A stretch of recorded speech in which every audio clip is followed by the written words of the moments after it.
Welcome to China Considered, a podcast that brings fresh insight and informed discussion to one of the most consequential issues of our time, how China's changing and changing the world. I'm Liz Economy, Hargrove Senior Fellow and co-director of the program on the U.S., China, and the World at the Hoover Institution at Stanford University. Today, I'm excited to have as my guest my good friend and colleague, Michael McFaul. Mike has many titles: professor, ambassador, and director of the Freeman Spogli Institute here at Stanford University. But above all, he is one of our country's topmost experts on all things Russia. And while many people say that the U.S.-China relationship is the most important in the world, I would argue that certainly the relationship between Russia and China would be a very close second. And that's going to be our main topic for today. But before we move on to the substance of Russia's relationship with China, I want to take a few minutes, Mike, to ask you about your time as the architect of the Obama administration's Russia policy and your service as ambassador to Russia. So you're widely credited with being the architect of the Obama administration's Russia reset. What was that initiative? Well, first, it's great to be here with you. Thanks for having me on. Second, I liked what you just said about what are the most important bilateral relationships. Because yes, U.S.-China, of course, is, I think, the most important one, but Russia-China probably is second for sure. So we'll talk about that in a bit. On that ancient history, because I was in the government a long, long time ago, and whether I was the architect, I think that's probably overstated, but I did work on the Obama campaign. I worked 3 years at the White House before going to Moscow as the ambassador. And the way I understood reset, which may not be the way everybody else understood it, because you've worked in the government, you know that the interagency process can be noisy, but I actually took the concept right out of a book by one of my mentors here at the Hoover Institution, George Shultz. I knew George for a long time. I met him when I was a graduate student, and he gave me constant advice. He took me on trips from time to time. By the way, speaking of this topic, one of the panels he put me on in the early 1990s in Moscow was on a panel with Henry Kissinger and Lee Kuan Yew about the relationship between modernization and democracy. And that was a very humbling experience for me. So George he also gave me some words of encouragement after that. But in his memoir, which I don't think gets enough attention, by the way, maybe because it's 1,200 pages long, so nobody wants to read a book that long. Other people, including Henry, rightfully get attention. But George, I think, was an incredible diplomat.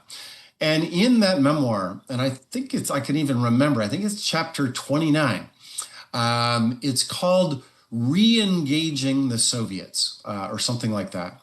And in that chapter, the history, remember, and I don't know, but, I hope most of your listeners don't remember. I hope they're younger than that.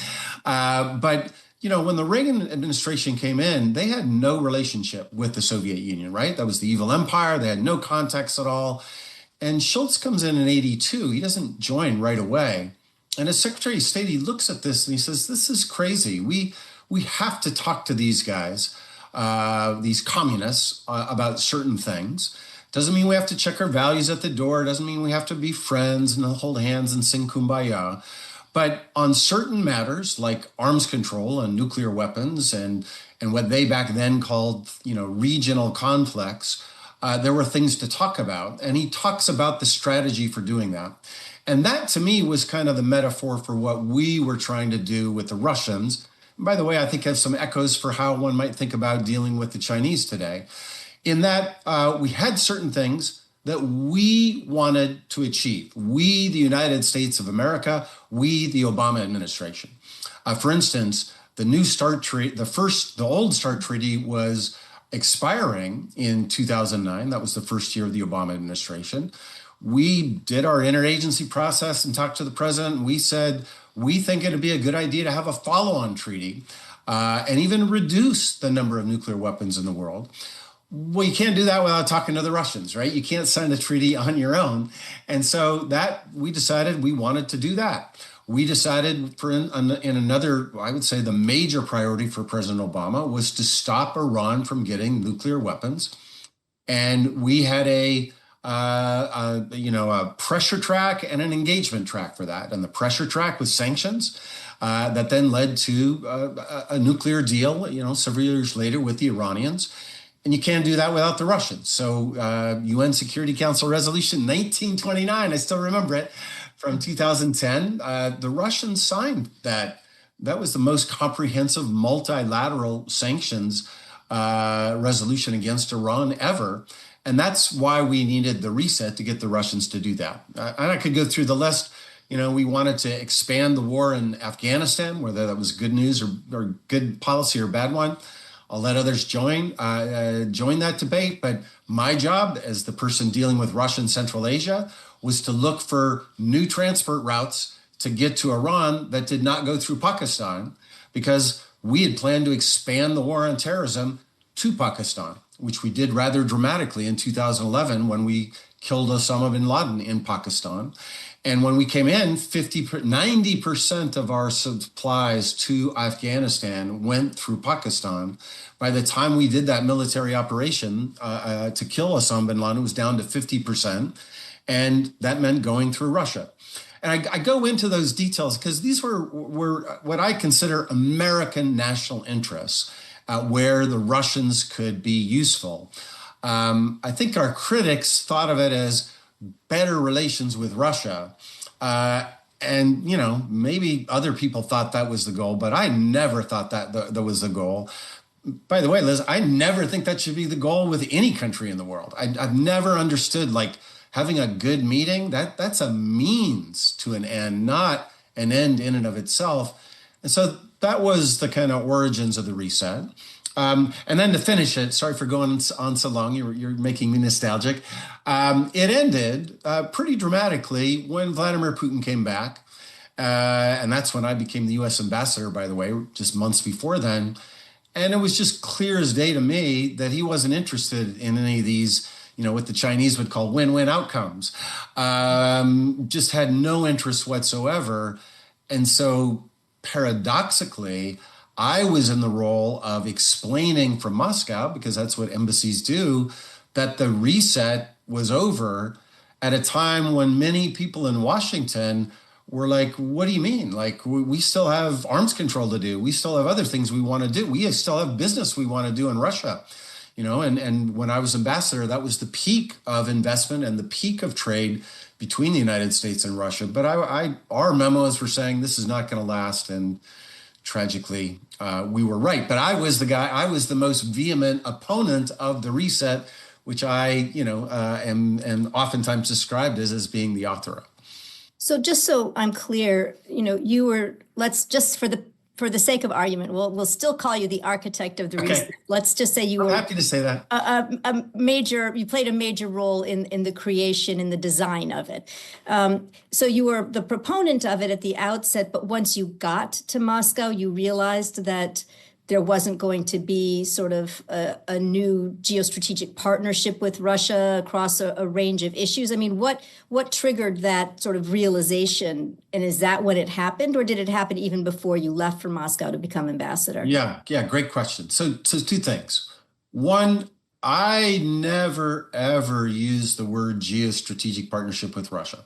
I constantly crossed those kinds of grandiose ambitions out. I always just wanted to focus on national interests and if we want to, do we need the Russians or not to achieve what's good for America? And a speech that I obviously helped to write that President Obama gave in 2009 in Moscow. It doesn't get enough attention in my view because Obama gave a lot of speeches and it was in the midst of many others. It was right after his big speech in Cairo.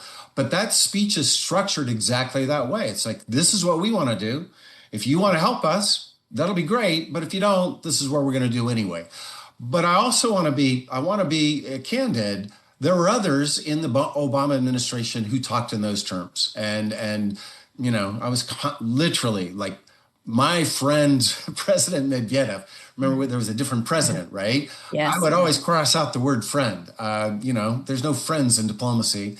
But that was, I want to be honest, that was a tension. And it was with Medvedev. Medvedev has gone off the deep end now. He's an alcoholic. He says the most outrageous things.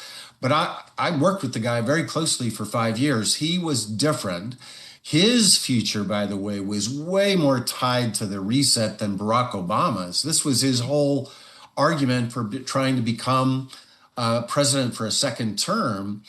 And, maybe tragically, he overreached in cooperating with us when he abstained on a UN Security Council resolution to authorize the use of force against Libya in 2011. Never in Russian or Soviet history had they ever authorized, and by abstaining, he knew exactly what he was doing, right? I was actually in the meeting with him and Vice President Biden when he told us he was going to do it. And I'll tell you honestly, Liz, I was shocked. I did not believe it. He definitely had some buyer's remorse on that one. But I tell you that story because that's where he was the guy that we're doing all this stuff with. And before I got to Moscow, I got there in January of 2012, Putin announced that he was running for a third term in September of 2011. And that's when I knew all bets were off. I remember briefing the president about it. And I said, we got a lot of things done, but this is over. Obama analytically agreed with me. We even talked about whether I should even go to Moscow as the U.S. ambassador, given, there's not going to be much to do. And we all decided that would send the wrong signal and kind of, appeasing Putin. We didn't want to do that. But no, it was that I can tell you exact date, September 24th, 2011. That's when I knew that our ability to cooperate with Russia on interests that advanced our security and economic interests radically reduced. Yeah, I still remember, I think Medvedev really was at one point kind of the big hope for Russian reform and, continued reform domestically, and I think partnership with the United States. But yeah, that all ended. Okay, so let's talk about your time as ambassador, because you certainly went far beyond simply thinking about geostrategic interests. You really did. And I think partly as a result of all of your, academic expertise as a Russia specialist, as a Soviet specialist, really did engage quite deeply with civil society in Russia as well. And you became known for reaching out, I think, to activists and to members of the sort of intelligentsia. Can you talk a little bit about, so once you got to Russia and you were ambassador, first of all, what was a day in the life of Ambassador Mike McFaul like? Again, given now that you'd had this change in the administration, you were going to be dealing with Putin really front and center. And you already knew that he wasn't interested in that same kind of partnership with the United States. Well, so great questions. It's fun to talk about the past. So first, I want to go back to Schultz, because the idea of dual track diplomacy, engaging with the regime and society at the same time, that was a Reagan-Schultz idea that I stole from his memoirs. I want to be really brutally honest about it, and he writes about it very eloquently. And I said we should do the same thing. And I remember invoking Ronald Reagan in a White House meeting, saying we should be just like Reagan. And you might think, progressive Obama, these guys, Reagan, and there were people as like McFaul, some cold warrior, but who really liked that idea? Barack Obama. He really liked the comparison to Reagan, and especially when the Arab Spring started. We'll come back to that maybe later, but he liked that idea and ultimately, blessed our strategy. And we, unlike the current administration, we ran the interagency process very militantly. I would say in some ways too militantly, but we ran the IPC process, right, at the assistant secretary level, then the deputies committee, the principals committee, and then we handed to the president a paper, that was our strategy towards Russia, and he blessed it. And right in there was, we're going to do this stuff. And the first test of that was not when I was ambassador, but was when President Obama traveled to Moscow in 2009. His first big trip. By the way, we debated whether we're going to go to Russia or China first, and we had a big debate about that, and we ended up to go in Russia first. Well, it's probably better because that China trip was no big success. I think that fell flat as a pancake. But anyway, keep going. Well, I should learn more from you on that, because I remember I was in Singapore somewhere right before or after that trip, and I remember it was the readout was not a good one. Russia was a lot better. It did go better, and we did. I won't go through the details, but we did the meeting with Medvedev. We did the meeting in the Kremlin. He had his dinner with Medvedev. We had our 4-hour breakfast with Putin. And then we spent a whole day on this civil society engagement, right? So met with students. He gave a speech at a university, met with the business community, met with civil society in a parallel summit that we organized between our civil society and there. And we even brought a friend of Barack Obama's from Chicago, who was an activist with him in his civil society days that was there. And then the last meeting of the trip, he met with the leaders of the opposition, the head of the Communist Party and the leading liberal at the time, a guy named Boris Nemtsov. They were all there. And that was our policy. Not everybody supported it, Liz, just so you know. That was very controversial. There were people that said, and this was, in terms of the architect, this stuff was all assigned to me. And I would say that usually in a pejorative way, it's like, why are we having these stupid meetings? This is going to piss them off. And I know. Sounds exciting to me. And I'll just say, it reminds me very much of Clinton's trip to China when he met with activists and environmental activists. I know because I was brought in to help put together some of those meetings, even though I wasn't in the government at the time. Right. I thought it was terrific, that engagement with sort of civil society and the people of the country. But sorry, keep going. Well, so we did it. And I can tell you that at one point, the meeting with the business leaders was going on too long. You know how they can drone on those CEOs on both sides, by the way, Russians and Americans. And Obama was falling asleep on the stage. And the White House staff is panicking. Is like, well, the boss needs a nap. We got to get him, we got to cancel the next meeting. And I went over to the civil society meeting with a guy, Dennis McDonough, who later became his chief of staff. And they said, we want to offer you Dennis McDonough instead of Barack Obama to be the keynote. And the faces, I bet. Dennis McDonough, who the hell is he? He's a smart guy, but he's not. No, yeah. And that's when Dennis, to his credit, reversed that call and said, no, we got to get the president over here. And then the president, these are his people. He loves a civil society meeting. And that was, we pulled it off and it was not that controversial. We had some hiccups and things, but that's in 2009. By the time I get there in 2012, two big things had changed. One, Putin is running for re-election, so he's in the presidential race. And two, there have been massive demonstrations against a falsified parliamentary election in 2011 that are still ongoing. Hundreds of thousands of people, led, by the way, by some of the people that had met with President Obama in 2009. So that's what I landed into. And one thing that you'll appreciate because you've worked in the government that I think a lot of people don't appreciate, don't understand, that was our policy. Every time Secretary Clinton, anybody went, they always did this kind of dual track stuff. We had these meetings at the ambassador's house, just like Ronald Reagan did, by the way, in May of 1988 in his very famous trip, when he met with Gorbachev, but also the human rights activists. That was we just ran the play that way, right? And it became kind of routine. I traveled there with Bill Burns, and I remember we met with the civil society folks. It was just, that's the way we did it. But things had changed because of those two factors, and I was the brand new ambassador.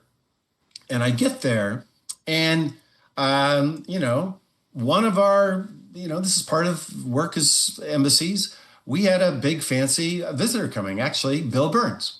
And he had changed the schedule. He was in Iraq and he decided he wanted to come. What was his role at that time? He was Deputy Secretary of State. Okay. Or maybe Undersecretary. Number 3 and number 2, I'm forgetting now. I think he had been unpromoted. Yeah, I think he was number 2 at the time. But, in State Department world, big, important guy, former ambassador to Russia. And, he came, so he came at that moment, literally my second day of work. I had not even presented my credentials yet. We had to do a special side ceremony. And then I had the formal ceremony a few weeks later. And Bill was just running the play. And in a way, it was great that he came then because he knew a lot of these leaders. And so we went and met with them together for day one of the government. But on day two, we had our meeting with civil society leaders, with opposition parliamentarians. Some key people like Navalny, by the way, said no. And by the way, Alexei Navalny, who I knew well before I went to Moscow and knew after, his daughter actually went to school here at Stanford, Liz. I knew him and his wife, and I still know his wife and daughter. He never met with me ever when I was ambassador because he just didn't want the baggage of being labeled as a CIA agent. But we had these meetings. The meetings were for Secretary Burns. I was accompanying him as the new U.S. ambassador, but that's not the way the Russian press portrayed it. They portrayed it that Barack Obama has sent this specialist on democracy, specialist on color revolutions to foment revolution against Vladimir Putin and his regime.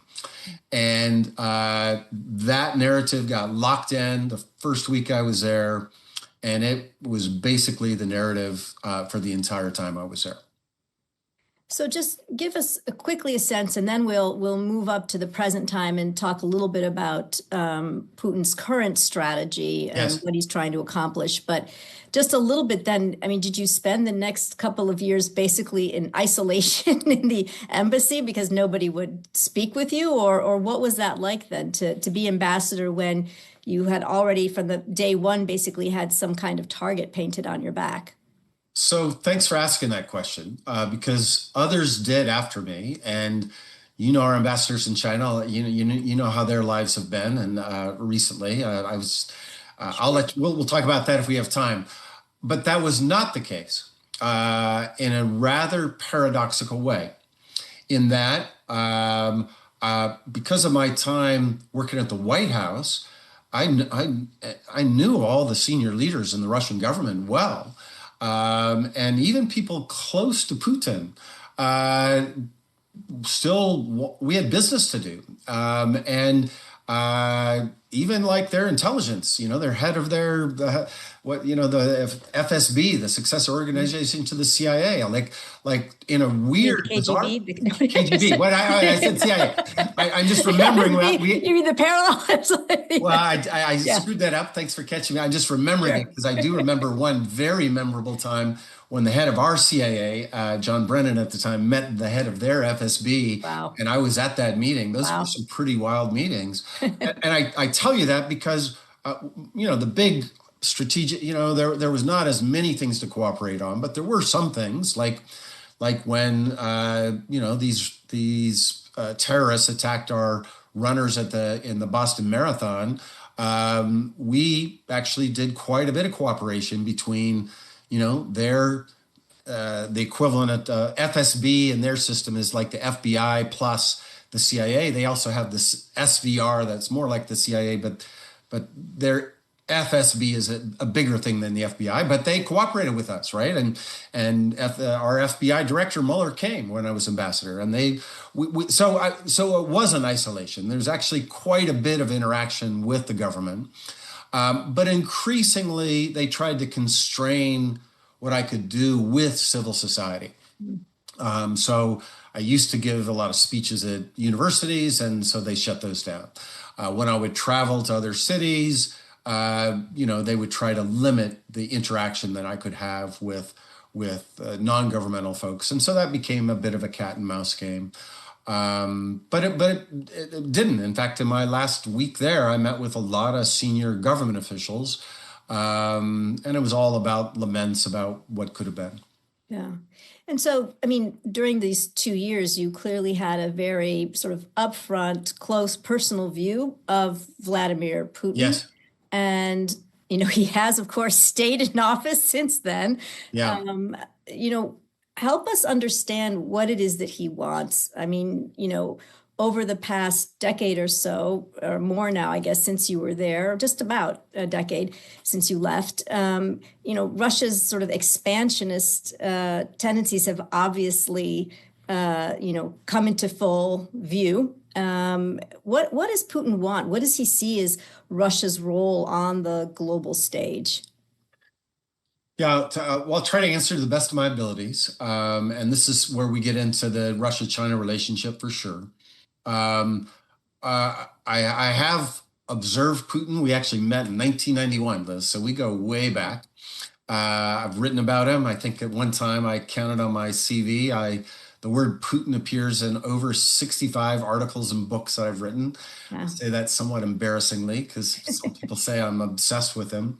I'm not obsessed with him. I just, he's a prominent person in Russian politics. You have to deal with him. And in the 5 years I was in the government, pretty much every phone call, I think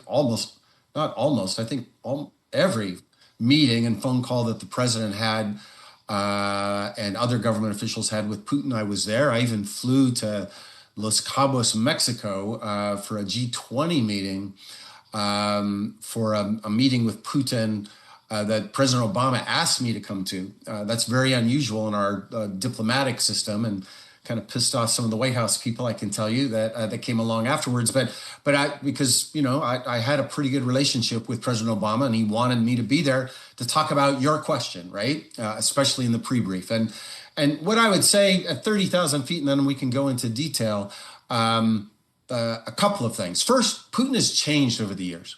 I think it's a mistake a lot of analysts make that he's a KGB thug, and he always has been, and he always was. And he is a KGB thug, and he always has been, and he's never been a Democrat. That is true. But it is not true that he's always been anti-Western and anti-capitalism. That was not true in those early years. I met him because he worked with the liberal, and I use the word liberal in the kind of European sense, pro-market reformers around a very pro-Western, pro-European mayor at the time, Anatoly Sobchak, in the early 90s. That's the team that he was with. He wasn't with the communists and the fascists back then. He was with them. And when he was first elected president, he said we should join NATO. So this notion that that he's always been against NATO, that's completely not true. He wanted to integrate with the West, and he said, why not? We're part of the liberalizing, Western-oriented part of Europe too. And then September 11th happened, 2001, and I've heard him talk about that period. When he first met with President Obama, he spoke very fondly of President George W. Bush and how that we had a common enemy, and we were fighting a global war on terrorism together. And he kind of signaled that if we could get back to that, things would be better in U.S.-Russian relations. That was in 2009. So I tell you that because I think the defining moments of his shift in the way he looked at the West was not NATO expansion, was not even the Iraq War. I remember how he talked about the Iraq War with President Obama. By the way, he was against the Iraq War. They shared that view. It was actually what he calls what others have called the color revolutions. Serbia 2000, Georgia 2003, but especially the Orange Revolution in 2004. When, from I'll just say from my perspective, I've written a book about it, edited a book about it. That was in 2004. That was a grassroots, the peaceful mass mobilization to force the government in power to recognize the legitimate results of a free and fair election. That's the way I perceive it. And President Yushchenko eventually won because of that mass demonstrations in the courts. And that's the way I perceive it. Actually, President Yushchenko was just here recently. He's visited Hoover, and I had him over for dinner where we were talking about it, about the different perceptions. From Putin's perception, that was a CIA orchestrated coup against his candidate, President at the time, Yanukovych, who later did become president 6 years later. And from Putin's perspective, that's when he began to see us as the enemy, that we support ideas of, he wouldn't use the language I would, but we support our people who are, have our ideological orientation.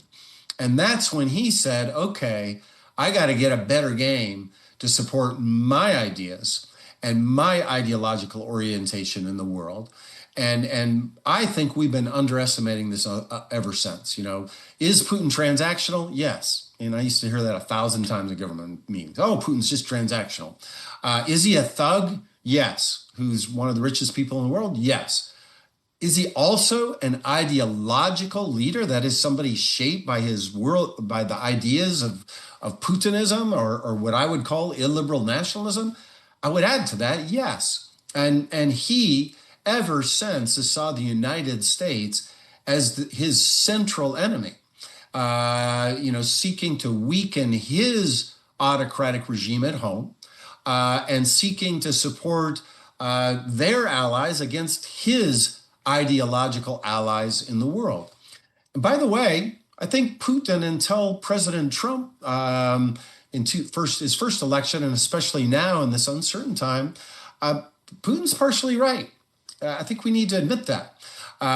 Did the National Endowment for Democracy support NGOs and independent media in 2004 that helped that mass mobilization? The answer to that is yes. Did the U.S. Agency for International Development support those kinds of groups in the 2004 Orange Revolution? The answer to that is yes. I know because I was actually hired by USAID to do an evaluation of their assistance programs leading up to the Orange Revolution. Now, do we foment revolution and over that? That's a different matter. That I think that's where we get in the argument about perception. But supporting groups that monitor elections, as we did in Russia in the run-up to 2011. In fact, we expanded the budgets of those NGOs. I know because I was part of those deliberations. We see that as supporting free and fair elections. Putin sees it as a strategy of regime change. And ever since 2004, he's just been locked in on it. And I remember very good. Yeah. Let me just for a second, though, I want to take you back to what you said earlier, though, which was that, he was a capitalist. He wanted to join NATO. So both those things are true. But was there ever a sort of a liberal democratic bone in his body, or no. I'm glad you clarified that, Liz. Markets, yes. Being part of the Western multilateral, liberal international order, if there's such a thing left anymore, but joining the G7, G8, joining the WTO, I was part of those negotiations. That was always there. Never, and I'm glad you made the distinction, never did he believe in democracy or those ideas. Okay. He made that very clear in 2000 when he started to shut down any checks on the power of the president. And that's when I wrote my first anti-Putin piece, was in March of 2000, saying in the Washington Post, saying this guy is going to destroy democracy. And no doubt he remembered that piece too. He did. He most certainly did. He remembered. He does his homework about people. I can tell you that right. When he meets with them and people like me. Okay, so but to the point now of how he sees Russia's role on the global stage and maybe in relationship to China, what do you see today in terms of, from the Chinese perspective? Of course, there's a lot of discussion about, never calling, and Xi Jinping is always very careful never to call Russia a junior partner. Yes. Analysts in China, are not quite so polite. And you definitely have the sense that there are scholars, Chinese scholars, who clearly see Russia as the junior partner to China. Some of them, right. In fact, think, they should be more closely aligned with the West and not with Russia. So there's a lot of right. debate in the Chinese space on this. Yeah. But how does Putin see it? So Putin, once he decided we're the main enemy and he's going to fight us wherever we can, He thinks in ideological terms, in autocrats versus Democrats. And in that world, China and Xi Jinping is his most important strategic partner, and China's his most important strategic country in the world, without question. There's just no question in his mind that that's the way he sees China. And he wants China to join him in this fight against liberal internationalism, democracy, all these things that we were just talking about before. And, I'm not an expert on China, but I most certainly have tried to learn about China, and I've met. Spent a lot of time going there recently. Well, I was just there a couple of weeks ago, meeting with some of those scholars you're just describing, right? And there's a lot of churn among experts about whether this relationship is good for us or not. And, this guy's kind of crazy. He's kind of gone off the deep end here. They kept in my meetings in Beijing recently, Liz, because I don't speak Chinese. I was meeting with a lot of Russia specialists who speak Russian, and they kept using a word in Russian that's very familiar in Russian, but it kind of sounds weird in English. Hooligan. Yes. Putin is a hooligan. Yeah. I remember that from my time. Yes, in the Soviet Union. Yes. He's like gone off. What is he doing? Yeah. But you didn't ask me that question. You asked me the question about Putin. So Putin wants the illiberal international to all get together to fight the democratic world, and he thinks that that's what he's doing throughout, and well before he invaded Ukraine a second time, right? He first invaded Ukraine to do that, to punish them for what they call the Revolution of Dignity, what he calls the CIA coup in 2014.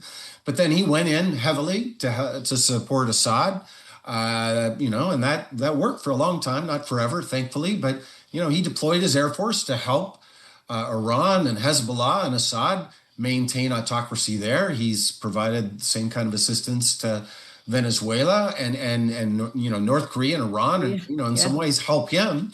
And so that's the role that he wants Xi Jinping to play. And he sees, he and Xi Jinping as like the great leaders of this alliance. Not everybody in Russia shares that view, in the same way that we should be careful, to disaggregate different views in China.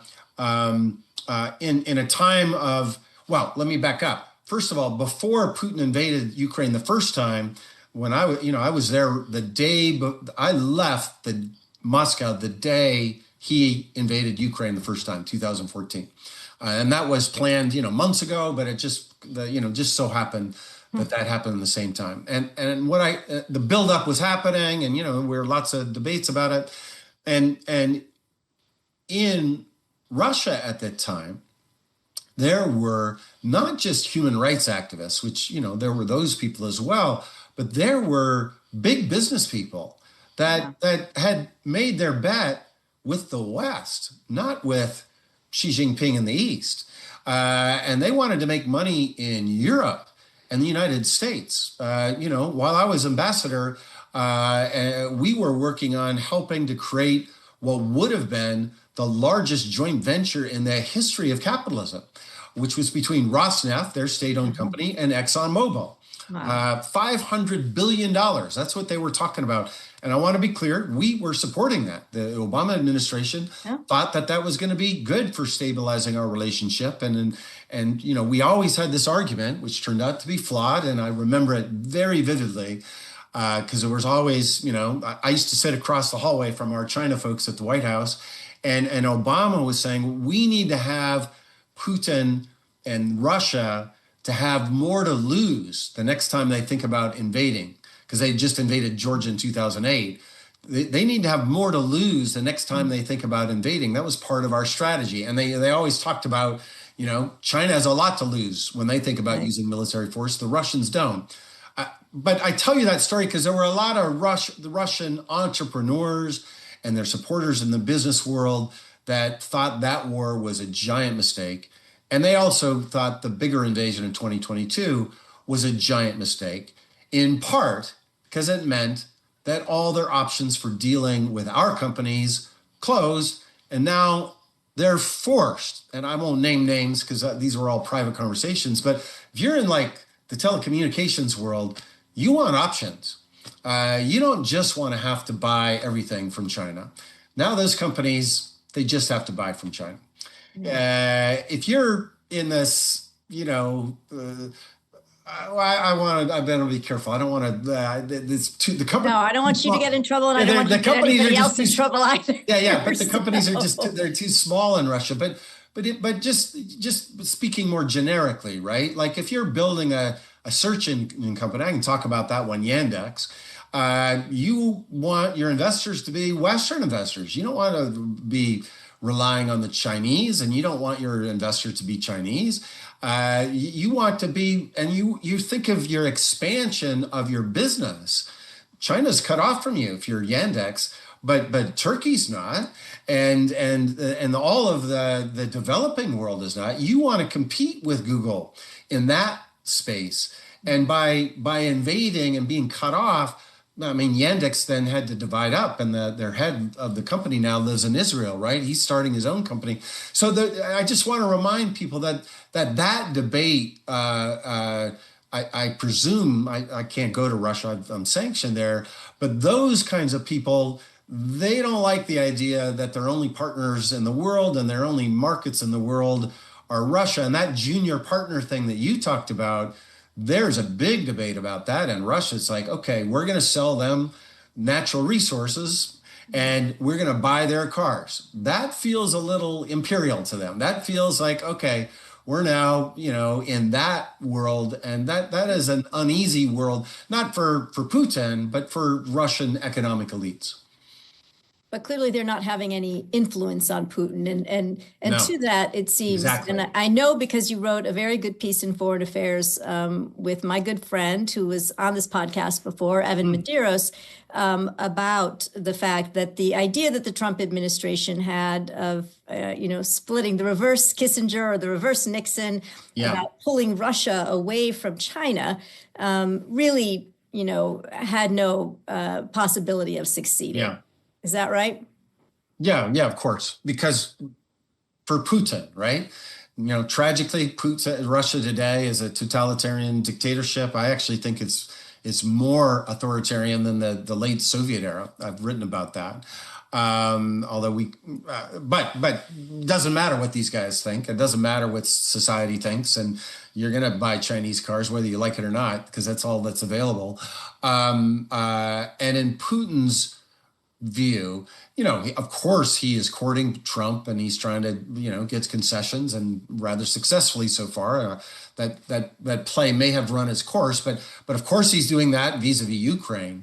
But he has no intention of pivoting against Xi Jinping for a variety of reasons. First of all, this ideological thing is real for Putin, and I think and for Xi Jinping, right? Well, yes, you've written about that. I just think people, if you don't study countries and you just treat them as like unitary actors in a theoretical world, then it's hard to understand that. But if you do look at individuals and their worldview and you sit in a room with them, you realize that they don't think like us. They don't act like rational actors. And this idea we're just going to pivot to the West because it's in our economic interest, that's not Putin. Number two, he also understands enough about the West to understand that President Trump may be there for 3 years, but he's not going to be there for 30 years. And the stability he has with the relationship with Xi Jinping and the Chinese Communist Party, there's just no comparison. And number three, what would we get out of a pivot like that? Like, okay, now they're on our side. What do we get from Putin? I just think that, I don't know the history as well as you do about the actual Nixon goes to China, but I think one could even ask that question about back then, but most certainly now, like this, so what? What are they going to do to help us deal with China? They're going to be on our side in some fight over Taiwan? No way. Right. And even if they were, they're not doing so well in Ukraine. I don't think they're a great ally for us. So I just don't think it's going to work. I actually think pulling the Chinese away for the Russians, I'm not an expert on that, but that seems like a much bit more interesting play. But that's probably a different podcast for a different guest. Yeah, and I would say probably just about as likely as you think that it is to pull Russia away from China. I think, President Xi Jinping has said on any number of occasions now that Vladimir Putin is his best friend in the international he uses system. That phrase, yes. And he doesn't speak like that. I mean, I think it's important to recognize that's not, typical for him to say. So I think he takes this relationship incredibly seriously, as I think you're saying Vladimir Putin does. So I think the ties that bind them are forever, quite strong at this point. So let me just ask, two more questions. First, does this relationship between China and Russia change when the leaders change? Like, to what extent do you think this is a structurally based relationship, or is there the opportunity, some radically different leader comes into Russia or even maybe to China and you get a real reset in this relationship? Well, I'll let you answer the question on China. On Russia, the answer to that is yes. And we don't have to think about it in a counterfactual terms because we've already seen it. Beginning with Gorbachev, but then when Yeltsin came in, Yeltsin said, I don't want to be part of that world. I want to be part of your world. And he went all in to try to be part of the West and democracy and capitalism and joining our clubs. He saw Russia's long-term national, economic, and security interests to the West, not to the East. And so it's already happened. Now, it wasn't as successful as he wanted and the people around him. And, again, there are reasons why we didn't get that right. And in the book I just finished writing, I talk about lessons learned from the past and let's learn what we did wrong in that moment. But it already happened. So if it already happened, it can happen again. That's the first thing I would say. Is it likely to happen quickly after Putin? My answer to that is no. I do tragically think that 25 years of Putin in power has just destroyed those that thought that Russia's interests were in the West. They're there, and they'll someday be revived. And at the end of the day, when you ask Russians after a second or third vodka, are you European or Asian? They say we're European. Putin does not, Liz, by the way. This is an interesting thing. He wants to make the argument that they're not part of Europe. In fact, I witnessed it one time when he was meeting with Vice President Biden, where he looked right into, I remember it was jarring, where he looked at Putin and he said, he looked at Biden and he said, your problem is you guys look at us and you look at our skin. And he kind of went like this and he says, because we look like you, you think that we think like you, but we don't. We're different. That's his worldview. Wow. But that is not. There are a lot of Russians who don't think that way, and especially when you think about, are we like the Chinese? Are we more like the Germans? They have a kind of deeper kind of civilizational view on that. But they're not in power now, and the regime that he's put in place is deep. Like, it's structurally going to take a long time to unravel Putinism, not unlike how long it took to unravel Stalinism. So I don't see it changing in the short term, but in the long term, I am more optimistic. And it's really hard to understand what Russians think. The data is horrible, and we have some very clever social scientists trying to do various polling, and different kinds of methods to get at it.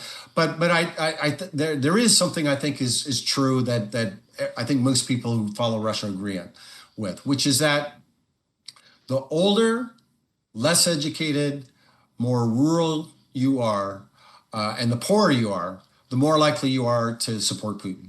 And conversely, the younger, more educated, more urban, richer you are, the more likely you are to be an opponent to Putin.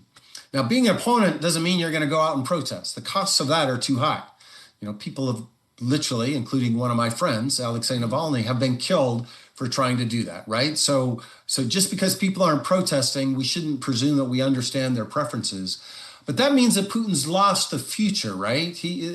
Those people are the ones most skeptical. But for them to have impact on the regime, I think it's going to take a long, long time. Yeah. So last question, if you were advising, given everything that you've just said, if you were advising President Trump today, and assuming that he was listening, what would be the sort of single most important thing you think he should be thinking about doing with regard to the U.S. policy toward Russia and sort of the Russia-China, I don't call it an alliance, but partnership? Well, I've never briefed President Trump. I doubt I ever will. But if I had that opportunity, first I'd frame it in his language. Trump talks a lot about strong leaders, right? He way back to 2015, because I just finished writing this book. That's when he first talked about Putin. He's a strong leader. He likes strong leaders. I think he said similar things about Xi Jinping. Yes. He also frames the world, not in autocrats and Democrats like I do, but in winners and losers, right? He uses that language a lot. Winners, losers. So that's his frame. And I would say, Mr. President, I think you need to reevaluate who you think are winners and losers and strong and weak leaders in this relationship between Russia and Ukraine. Look at just what happened over the weekend, Mr. President. Look at this audacious, fantastically successful operation that just blew up, if you believe the reports, and we have to verify them, I got it, but 41 strategic bombers of the Russian Air Force, and not a single Russian intelligence officer or soldier was lost in that operation. And Liz, maybe you know, and you can't tell us, maybe the United States has the ability to pull an operation off like that. Maybe the Chinese do. I don't know that, but they haven't done it before. And we know the Russians can't, Mr. President, because if they had that capability, they would have done it a long time ago. So who's the winners and losers here in the long run? Think about siding more with the Ukrainians. And in the long run, if you think about our challenges, and you think about great power competition over decades, and I think that's the way one needs to think about it, I want those Ukrainian drone companies to be on our side. I want that capability to be on our side. I want that innovation to be on our side. Oh, and by the way, they're Democrats. They want to be part of the democratic world, the free world. Whereas Putin has no inclination to do that. His best friend is in Beijing. His best friend is not in Washington. So I think would be my advice. And the other thing I would say to President Trump is I applaud him for trying to end this horrible war, by the way, this barbaric, horrible invasion of Ukraine. And I even though I've gotten in trouble with some of my friends in the Biden administration, I even think it was right to establish a channel of communication through Rubio, Secretary Rubio, meeting with Foreign Minister Lavrov. I wish that channel was the channel and not these other ones. But you gotta, if you want to negotiate, you gotta talk to the enemy. Again, invoking George Shultz, that's what he said in 1982. You got to do that. But the strategy of just giving Putin every concession he wants and pressuring Ukraine has not led to the end of the war. And so now Trump's got to go to plan B. And the one thing I can tell you about Putin, having dealt with him, when he gave all those concessions, Putin looked at that as weakness. He looked at this as a sign of weakness. You appease him. He looks at that as weakness. And so what did he do? He upped the ante. He said he wanted more things. He said, well, now you got to recognize these 4 regions of Ukraine and Crimea as part of Russia in order for us to do the ceasefire. And I negotiated with these guys, and including with Putin. That's very consistent with them. And so if Trump wants to change the narrative about looking weak, and he wants to create permissive conditions for an actual end of this war, he should increase the sanctions. There's already a bill that's his buddy Lindsey Graham drafted it. He could just say, I support it. It would sail through the U.S. Congress. And then he should allow, I don't know if he has it's a bridge too far to say Trump, another military assistance package for Ukraine. I don't see him doing that. But why not take those Russian central bank assets we have frozen in the United States and give those to the Ukrainians so that they could buy our weapons? And then why not allow them to leverage the mineral deal that President Trump and President Zelensky just did recently, to allow them to buy more weapons from us. What they really need is interceptors to replenish those Patriot systems they supplied. And I think doing that would signal to Putin that he's not abandoning Ukraine and might finally create the permissive conditions for him to get serious about negotiating. Great ideas. And I think that last point also fits within President Trump's, desire to do business, to make everything a transaction and a deal. right? Right. So, so all good advice. Maybe someone from the administration will take it up. Maybe they'll be listening to your podcast. Yeah, that's it. Okay? That'll be our hope. So listen, I know you have a new book coming out. You've teased it a little bit. It's called Autocrats versus Democrats, China, Russia, America, and the New Global Disorder. I can scarcely think of anything that's, more timely, coming out at the end of October. You want to give us the elevator pitch, the one-line teaser for it? I know it's going to be great, but what do you want everybody to know about it? Well, I want everybody to buy the book. That goes without saying. I don't care if you read the book, but I want you to buy the book. I say the same thing. But I just say two things. One, this book came out of a debate that you're closer to than I am about whether we've entered a new Cold War or not, that started back in the first Trump administration. And I actually, have studied the Cold War. I wrote my PhD about the Cold War. And I came into that debate to say this kind of it's an oversimplified debate. It's too black and white. So some say it's Cold War 2.0, and I say, no, here are the differences. And some say it has nothing to do with the Cold War, and I say, no, you're wrong about that. There are some similarities. And so it's a complex book in that sense, Liz. I learned a lot from you, by the way, in writing it. And maybe that will bring the book sales down, but I'm the fact that you learned a lot from me. No, that it's a complex book. I know what you meant. And on these debates about do leaders matter, I learned that all from you on China. No. We started from the same perspective, but go ahead. Anyway. But I mean, there's the analytic piece about power, regimes, and individuals, and I use that piece to explain great power relations. But then on this policy debate, I make things more complex to say, and then there's some things that have nothing to do with it. So there are lessons from the Cold War, successes that we should replicate now. And by the way, Trump's not replicating any of those in that chapter. By the way, there's some mistakes we made in the Cold War. We got to learn those too, so that we don't repeat them. And tragically, I don't see that happening to the way they should. But then there's a whole bunch of things that you know better than I do for China and Russia, not just China, that have nothing to do with the Cold War. And so we can't superimpose that metaphor to come up with policy prescriptions for that piece. And that piece, by the way, deals a lot with some of the good things that the Biden administration and you did to say we should continue those things. And they're things that have nothing to do with the Cold War. That's what the book, so that's the analytic piece. But the real reason for writing, the second bigger important reason is I'm pretty nervous about where we are as a country in the world. I think we're making a lot of mistakes right now, and they're self-owned goals. We're doing them to ourselves. We're pulling back. We're dismantling USAID. We're getting in fights with our allies. Somebody's decided trade's no longer useful, and that we don't want to support democracy. And I actually think that all of those things I just described advance American national interests, and to throw the baby out with the bathwater.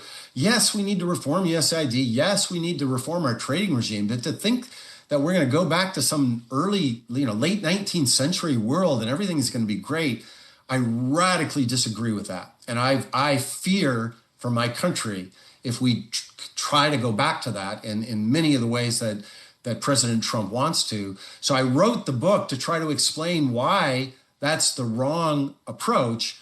And my book tour is going to be, Alabama and Texas and Ohio and Montana and Idaho, in addition to other places, because I think those of us that believe this, we have to convince the American people of it. I think we haven't done a good enough job of taking these ideas, even our elite universities, Liz, we got to go to these places and explain why it was so smart during the Cold War to set up these research universities. They produced fantastic successes, and we need to replicate that, but we have to convince the American citizens to do it. So I know it's a bit of a paradox to write a complex book for all Americans, but that was my objective, and that's what I hope to achieve.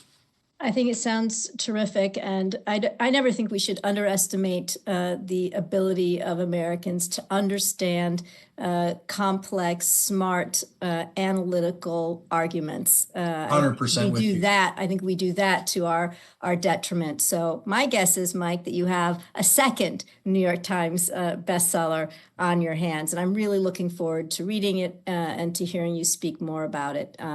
And I just want to thank you for a really rich conversation, especially for reminding us of the importance of, looking back and understanding, what we did well, what we didn't do so well, and what that means for how we should be thinking about the present time. Fantastic conversation, Liz. Thanks for having me. And I thought we would not have enough to say, but we've had a lot to say. So I really appreciate that. I never had that fear, having been on a panel with you before.